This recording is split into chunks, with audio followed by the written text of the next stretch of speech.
This is Tell Me What to Read, the podcast of booktopia.com.au.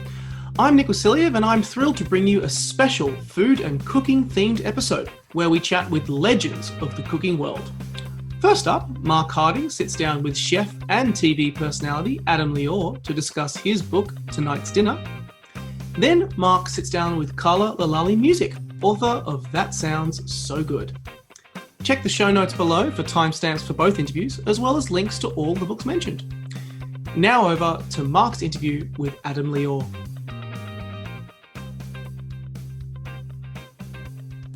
I am thrilled to be here with a legend from the food world, Adam Liaw. Welcome to Booktopia. Thank you for having me. And I'd like to begin today by acknowledging the traditional custodians of the land on which we meet and pay my respects to elders past and present, and I extend that respect to any Aboriginal and Torres Strait Islander peoples who are watching today. So, Adam, your new book, Tonight's Dinner, is out, and you have been having a very busy year with TV shows and putting out a cookbook, and your philosophy around cooking that comes through in this book seems to be that it doesn't have to be difficult to be delicious, and that it's an activity that you can fit into your schedule without it becoming an ordeal. And as somebody who's kind of ruled by a very strict schedule at the moment, how have you tried to bring that philosophy forth in Tonight's Dinner? It's a philosophy I've had for a long time, but I think with Tonight's Dinner, it's the first time it's kind of really been thrust upon me. You know, I like cooking.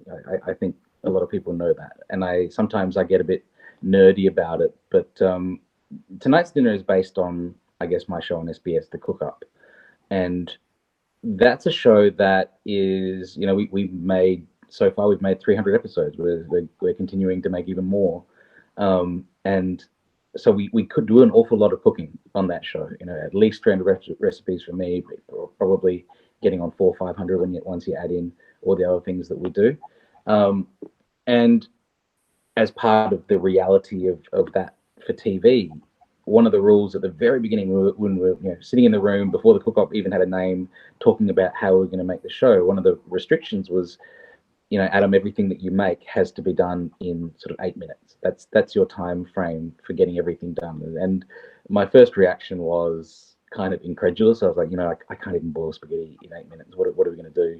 Like, we can't make a cooking show where I literally can't make spaghetti.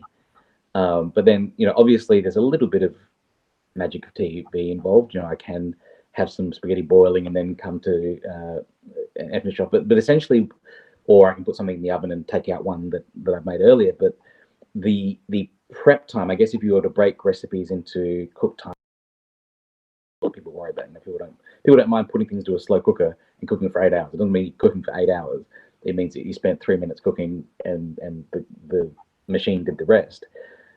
So that restriction where I had my prep time for every dish that I made was about 8 minutes or less, kind of turned out to be the greatest blessing in disguise, because it meant, I was looking for ways to simplify every recipe, looking for ways to make it faster, make it more accessible, and that doesn't mean cutting corners. It means just trying to do things a little bit smarter, trying to make, thinking about every ingredient that goes into a recipe, saying, do I really need to spend the time chopping that, or could I make this as delicious or more delicious by actually removing an ingredient? And so we end up with these recipes that are kind of deceptively simple, but also, I think, very delicious. And so I sort of handpicked the ones that I think were best from the show, and that's what's gone into Tonight's Dinner. And I'm incredibly happy with it, because it's kind of taken the ego out of writing a cookbook. I think for people who love cooking, the process of writing a cookbook is like, you want to show everything you can do. You want to kind of sum yourself up in one book, and this is kind of it's written for people who might feel like they don't have the time to cook, or might feel like cooking is a little bit complicated. I know that through lockdown and things that people have had, people started cooking at the beginning, and then as time wore on, and it started to feel more like a chore. And cooking can be a chore. That's, I'm not saying I love doing it every single day myself, but I guess the book is like it's an unsittable problem. It's not trying to create more problems. Yeah, it's interesting you mentioned that because we at Booktopia last year during the first kind of wave of lockdowns, there were distinct trends that came through in what people were buying, and cookbooks were like a really clear trend that lasted for a good few months, and like specifically baking books like really Yeah. suddenly took off last year. You talk a little bit in the book about about our relationship with food. What do you think most people's relationship with food is, and what should it be? I think sometimes we can look at food as being a little bit like doing the laundry, or a little bit like doing the dishes, or scrubbing the floors. Like it can feel like a chore, but in the same way that you can get joy from doing the laundry or get joy from doing things, I feel like we almost made a rod for our own back with cooking. We feel like we have to make things more and more complicated. And the more complicated things get, the more time-consuming things get, the less we like doing it. And we forget that cooking is really a conduit to some wonderful human experiences. I had a chat with Hetty McKinnon the other day, and she was reflecting on her relationship with her mother. And she was like, all of my memories of my mother are from the kitchen. Like if I picture her cooking, or I picture her in the kitchen. And I'm a father. I have 3 kids, and I think about my relationship with them and my own parents and grandparents and things as well. And so much of that happens around a family dinner table or a family breakfast table, or around a meal of some kind. And I don't think it's all that healthy to make your cooking so complicated and so laborious that you start to dread the thing that is actually at the core of, I think, a lot of families and a lot of our relationships with our closest people. So, while it might be, a book full of simple recipes, I think it's also kind of a tool to take the stress out of not just cooking, but out of that action that does have a really strong connection to our families and the people that we love. Who taught you how to cook? I guess it probably started with my grandma, and then my mom, and then my dad, and then I moved to Japan. And I learned more there, and then cooking it's a constant process of learning. I think I've been doing it professionally now for 15 years ish, and I cook very differently now to how I did 2 years ago, to how I did 5 years ago, to how I did 15 years ago, to how I did 20 years ago, to how I did 30 years ago.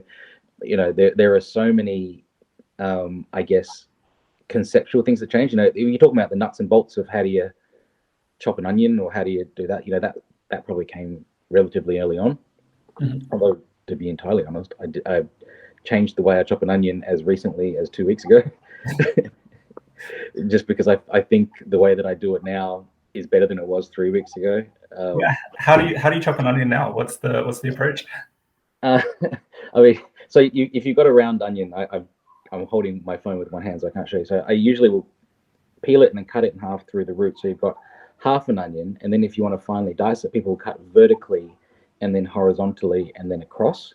Mm-hmm. So you get the fine dice. But I think it's actually better to cut horizontally and then vertically and then into the dice, because once you cut vertically, that horizontal slice can be a little bit scary because the onion kind of breaks apart as you slice horizontally. So I cut horizontally first while the onion is still intact, and then do the vertical cuts, which are a lot easier. And I literally just changed that 2 weeks ago. I'm going to try that. Will it still make me cry? To be honest, not as much, because by doing... The thing with onions is, if you have a sharp knife, the onion, the reason an onion makes you cry is because you're abusing the onion, and it's a defense mechanism of the onion, and it's trying to tell you, like, it is a plant, it has a defense mechanism. Yeah. It's telling you to go away. Yeah. And so if you can get that onion chopped as quickly as possible with as least, I guess, physical attack on the onion as possible, so using a sharp knife where the cuts are sharp, rather than a blunt knife where the cuts are kind of mashing the defensive juices out of the onion, it actually, because I think the way I'm doing it now is slightly faster than the way I was doing it before, because you don't have to really worry about cutting yourself as much as you did, then yes, incrementally, I would say yes, it does make you cry less. Excellent. This isn't your first rodeo in terms of writing a cookbook. How did you find the experience of putting tonight's dinner together? This was very different, actually, because it's a very different cookbook. It's to the ones that I've done before. Not really in terms of the recipes and things. I mean, they're a little bit different as well. But I think probably primarily because I guess the recipes came first and then the book came later. Part of the process for me, this is, I think, my 7th cookbook now. For the previous 6, it was very much have an idea for the book and then populate that idea with recipes. And so I don't think a cookbook should be focused on the author. It should be very much focused on the reader, trying to solve a problem for them, to provide a solution to something that maybe they might struggle with in cooking, rather than just going, here's all the food that I cook, because I write hundreds of recipes a year. So for tonight's dinner, I guess because I'd already written the recipes for the show and we knew that we wanted to make a book of it, it was about all of these recipes, sort of collating them and bringing them together in a way that I thought would be useful to people, and that's why we ended up calling it Tonight's Dinner. It didn't have a name for the first couple of months of its writing, and then I started to pull out these recipes, and I was like, you know what, these are actually solving problems for people. These are the types of recipes that I would suggest to somebody if they came to me and said, I feel a bit fed up with cooking.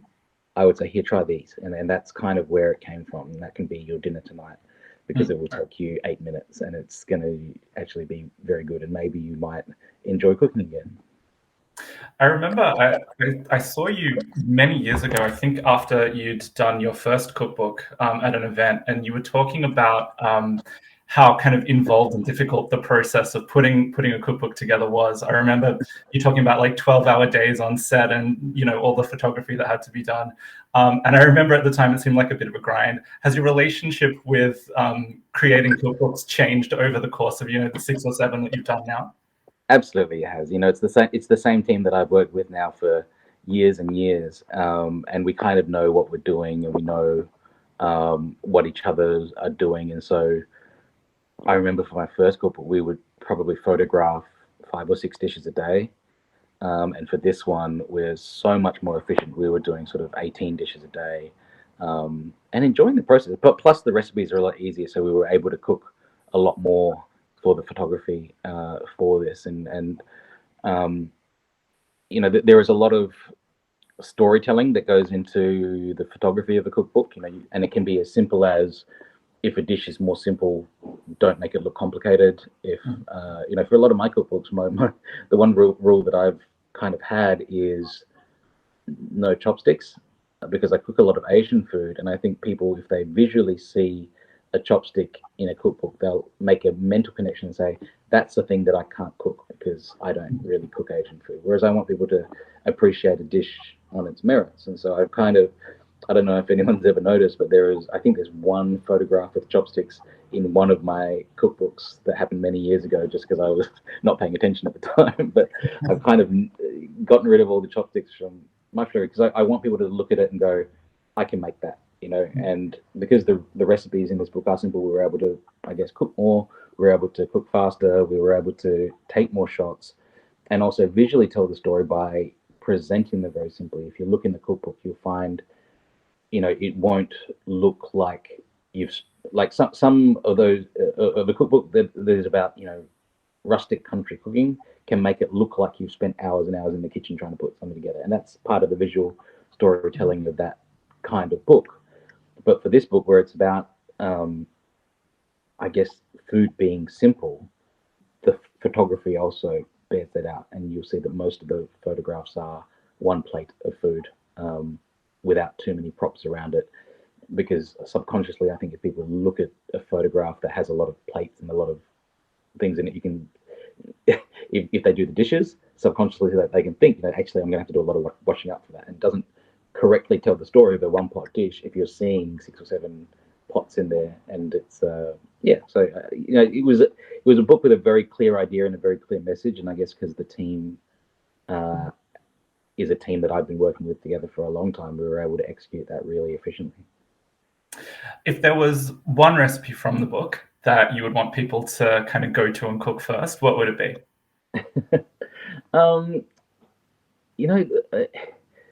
it's never the one that I think. That's one thing that I've noticed about cookbooks is, you can think this one's going to be one that everyone loves, and I'm not usually too wrong, but then there's always like a dark horse that rises up and that people absolutely love. So there's one called Chicken Paprikash, and I've just noticed, like, the book's only been out a week, but I've noticed, dozens and dozens of people, that's been the first thing that they've cooked from the book.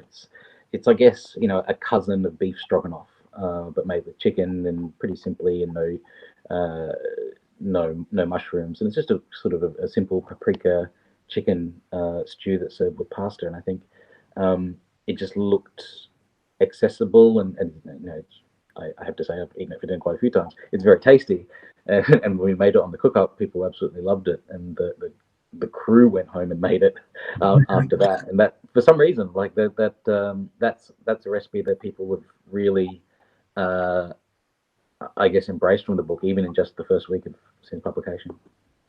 And my last question for you: we know a lot through the years about how you cook, but what about how you shop? Is there an approach that you take to buying things at the grocery store, at the markets, that people should keep in mind when they're doing their shopping?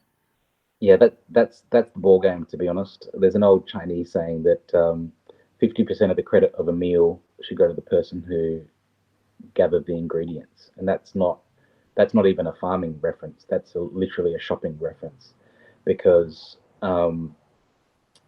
the shopping is actually what makes a good meal. And so I when I'm doing, part of my recipe writing process is, my first stop, quite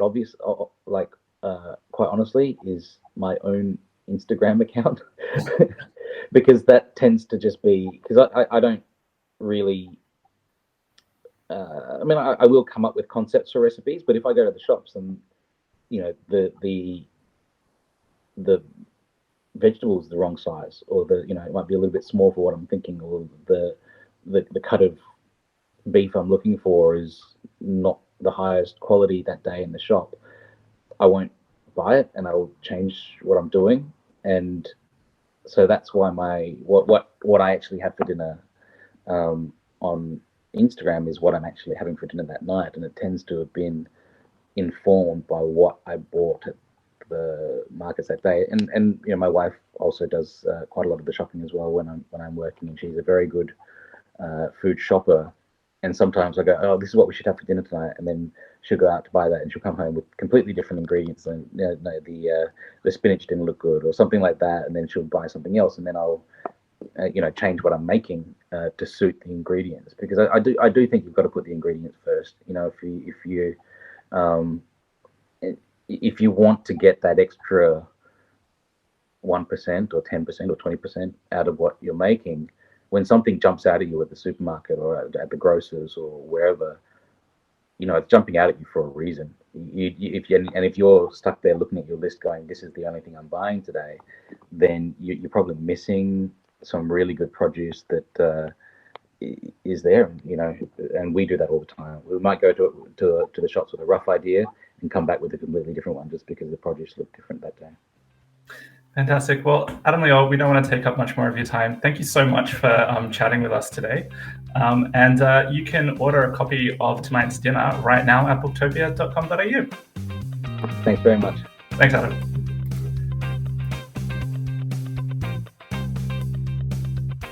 Now over to Mark's interview with Carla Lalli Music.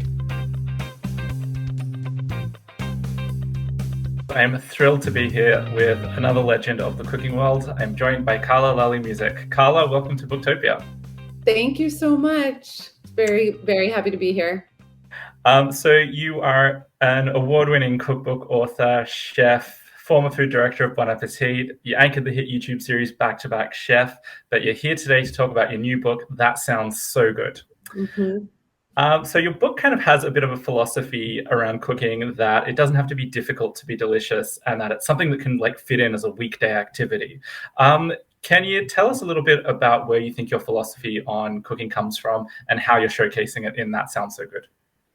Yeah, I would say it's definitely been an evolution for me. I think I've spent the first 10 years of my cooking career really in restaurants, and the second half was in food media. And when I was a younger cook, I was overcomplicating everything because I wanted to cook at home the way I cooked in the restaurants. And after sort of starting a family and moving away from professional cooking in that sense, started to really think about like how did I want to spend my time, and what is the purpose of like why are we cooking? What is the purpose of bringing people together? And I really do it to feed other people, and realizing that, you know, it can be very intimidating as far as like, how much time is it going to take? What ingredients do I need? When am I going to do it? How many pots and pans to clean up? And wanting to kind of remove as many of those hurdles as possible so that people can jump into it. You know, that was really the idea. And you do start out the book with like a guide to utensils and pantry items to set you free. Yeah. Why did you choose to start the book there? And can you give us a little summary of what pantry items do set you free? Yes. I think that with a lot of cookbooks, and people do this brilliantly all the time, the front section of a lot of cookbooks is about like basic equipment and basic ingredients. And I didn't feel like I was going to bring so much to that conversation by, you know, repeating it. So for me, it's about thinking about how to shop as really being the key to a lot of liberation as a home cook. So the pantry that sets you free is a well-stocked but not overflowing pantry. And I believe in cooking, really shopping in person for like protein and produce, really good bread, maybe a really nice cheese, like those things that matters if you go in person and you pick them out. Whereas the olive oil that you know that you like, the big bucks of salt, the various vinegars, bags of flour, those things are heavy. They're all the same. You don't bring any value to it when you shop it in person. And so those things, I am encouraging people to have them delivered through online services, things like that. So that when you go shopping, you don't need to have a recipe in mind. You can just think about like, oh, what looks good today? What do I want? What makes me hungry? And then come home and you've got this pantry that is varied, that you have spices, you have condiments, you have seasonings, and you can just start cooking. Where did you learn to cook? Was it something that started out professionally as a cook, or was it something from family prior to your career? My mom is an amazing cook, so I grew up in a house with great food. So I did not learn to cook until I left for college because the food was terrible. Yeah. And I think growing up, knowing what good food tastes like and understanding that food can be something that you do from scratch, like helped me more than the physical or the methods or the techniques. Like I just knew I really enjoyed food, and I knew that it was something that you can make with your own hands. So that was kind of what guided me. What was the first meal that you kind of remember making and thinking, hey, this is something that I'm good at and I want to make this my career? Make it my career. I knew that I wanted to work in food and have it be my career as soon as I first stepped into a restaurant kitchen. And I did not know what I was doing at all. You know, I was very green. But the energy of it, the adrenaline, the kind of physicality, the instant gratification. You cook something, they take it out into the dining room, and then they come back with an empty plate. Like I loved how that felt. But for me, I just cooked a lot of pasta in college. And one dish that I used to make was basically a version of cacio e pepe, you know, just like pecorino and pepper. But I would add green beans to it. And it was inexpensive and it was filling. So I ate a lot of that. And I remember telling my parents about the combination. And my dad said, like, oh, you made a recipe. Like that's an original recipe. And I was like, really? So that was probably the first dish. What was the experience of putting That Sounds So Good together? Was it different experience to putting together your previous cookbook? Yes, definitely. I mean, one major difference was that the pandemic had hit when I started. So when I wrote the proposal and had the contractor write the second book, it was pre-pandemic. And I spent a few months really working on the structure, the Monday through Thursday and the Friday and the weekend structure of the book, and figuring out what each chapter was going to be about and what recipes belonged in each chapter. So I had a really great outline. And then I had started working in earnest on the recipes, and then the pandemic hit. So instead of having a really great work from home situation where my spouse was at work and my kids were at school, everybody was home. So it was really hard. But I think that it made the book and the recipes so much stronger because I was cooking so much, and I was cooking dinner every single night and developing recipes during the day. And just the really immediate, can't get away from it problem of like pots and pans, dishes, bowls, spoons, getting ingredients was like not a guarantee. So that part was very different. And I think I simplified the recipes as a result and really thought about like, if this ingredient doesn't change the dish in some way, or if you wouldn't miss it if it was gone, then it didn't earn a spot. And then on top of that, we were supposed to start shooting it in March of 2020. I had to delay that first shoot. And then we were going to like use a location for the shoot. And that was really difficult because you couldn't bring people together. So we ended up shooting the whole book in my house, which at the end also ended up being like really wonderful thing to be in my home environment, to be able to pull from the things that I already own. Like it's my pots and pans and the shots and things like that. So very different. In the first shoot, we were all living together under one roof, eating every meal together and shooting the book during the day. And that was not, that was not an option. Which part of putting a cookbook together do you think is kind of the more creatively challenging? Is it coming up with the recipes, or is it actually managing the logistics of the shoot? I mean, for me, more creative, the part that I really love is the shoot, being on set with everybody. And especially during the pandemic when I didn't have, I was not working in person with any coworkers. So to come together with other people who have expertise in these various departments and share a project together and share the creation of something, like I love that so much. And that's really fun for me. It can be nerve-wracking, and it was hard, doing it in my own home, but the process of recipe development, when I can find a true creative kind of moment where I feel like I'm playing around with something, where I'm not worried about like what the finish line looks like and kind of just experiment, that's a great feeling. But it more feels like work, like it's technical. You're recording ingredients. How many minutes? How long did it take? What size pan am I using? What is the color of that? Like all of those things. Have you come across any cooking ideas or experiences or techniques that are new to you that you've brought into this book? I think that there's only so many ways to cook something. I think that as far as cooking methods, it might be called something different depending on where in the world and what your cuisine is. But, essentially you can categorize things from like a wet heat method, like braising and steaming, dry heat methods, like roasting and pan roasting, sauteing, and then, something in the middle of like where deep frying belongs. There's just different, it's like time and temperature and like getting an ingredient cooked.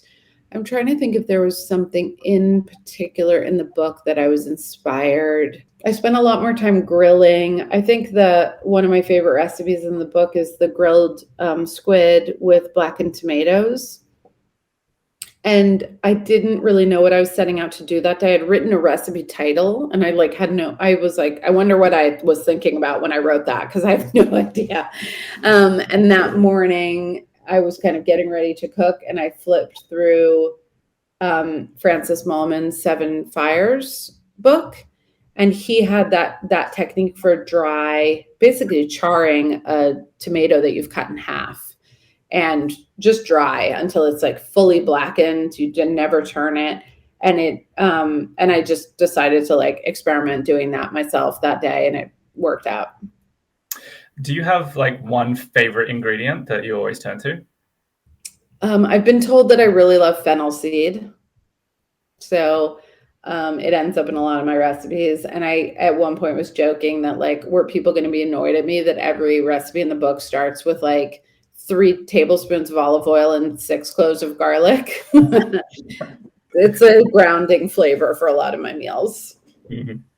And if there was one recipe from this book that you would love to have people cook and to go out there and become like super popular, what would it be? I mean, that squid dish is my favorite. I don't expect it to be everybody's favorite. Let me think. The pasta with the melted cauliflower sauce, I think, embodies a lot of my philosophy and what I was doing in the book about teaching people about time, that a very humble ingredient can be very, very delicious. A lot of olive oil and garlic. And, you know, seasonality. That dish is almost vegetarian. If you took out the anchovies, it would be vegetarian. And the fact that like you can make a very delicious, deeply flavored anything through the transformation of like the low and the slow. So people who don't think they like cauliflower because it's cabbagey or it's sharp, when you cook it for a really long time, it completely transforms the flavor. So I love that part of the process too, sort of gradually watching something transform. So from working in kitchens and having this career in food media and writing cookbooks, you've done so much already in the world of food. Is there something that you haven't done that you really want to try? I actually am really excited about the idea of traveling again. There's so many places that I've never been, and some of my favorite foods like come from Asia specifically. Like I love Korean food so much and I've never been. So I'm hoping that like to go to Thailand or Vietnam or Japan, like it's just definitely a goal and something that I think will inspire through new flavors or new flavor combinations and textures, like that will give me a lot of energy as a cook. Because so we get that from each other. You know, cooks are like very open and sharing. Food is about sharing. And I found that cooks and chefs in general like love to tell you how they did something, you know? And so learning through that experience of eating would be something I really want to do. Awesome. Well, thank you for your time today and congratulations on That Sounds So Good. My last question for you, what are you cooking for dinner tonight? Oh, I'm not actually. So I'm I'm in Sonoma, California. I just got here and I'm doing a chef in residence with Scribe Winery. So I'm actually eating food that other people have cooked that are my recipes. So we're having the spiced pork ribs and sorry, I like celery and the radicchio salad from That Sounds So Good. Actually, one more question, actually. That's something I've always wanted to ask somebody who's written a cookbook. What is it like to eat a dish that you've created that somebody else has prepared? Are you like coming in for like really critical or are you just like open and like whatever? No, generally speaking, if someone else is cooking for me, I'm already like so happy and excited. It depends. Obviously, if I was invited over to like the house of one of my readers, I might be like, oh, you know, sometimes I get tagged in photos where I'm like, okay, like, yep, we got it. We're doing it. But in this scenario, these are professional cooks who have access to like really wonderful ingredients and to see recipes that I really wrote for home cooks through the lens of a professional cook. They make it look great. They make it taste great. It's such a treat for me. It's really wild.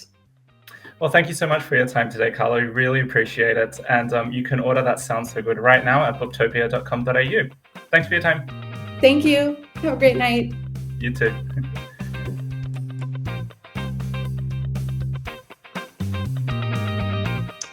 Thanks to Adam Liaw and Carla Lalli Music. You can find links to all the books discussed today in our show notes, or head over to booktopia.com.au. Stay tuned on Friday for our next podcast, where we'll be discussing the books that we are reading at the moment. As always, thanks so much for listening, and never stop reading.